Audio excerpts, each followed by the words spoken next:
आपल्याला घरगुती औषध कसं आपल्या चेहऱ्याला चांगलं ठेवण्यासाठी वापरता येईल, त्यामध्ये आहे चंदनाचं चूर्ण किंवा चंदनाची पावडर. ते पांढऱ्या असावं, लाल नाही. बघा, चंदनाची पावडर चूर्ण कशी पाहिजे? पांढऱ्या रंगाची पाहिजे.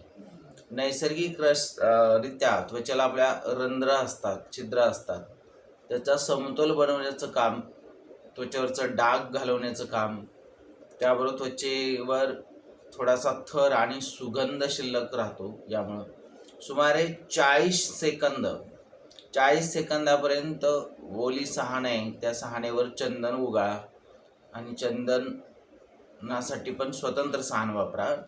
वेगळ्या ठिकाणी ते उगाळलं पाहिजे, म्हणजे एकाच सहाणेवर उगाळू नका.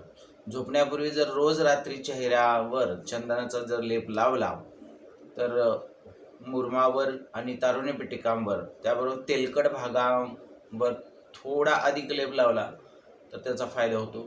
उन्हाळ्यामध्ये आठवड्यातून एकदा हा प्रयोग करून पहा, कारण या काळात चंदन हे त्वचेला आपल्याला नैसर्गिकरित्याच ताणते किंवा शांत ठेवत असते आणि त्वचा निरोगी ठेवण्यासाठी याचा उपयोग होत असतो.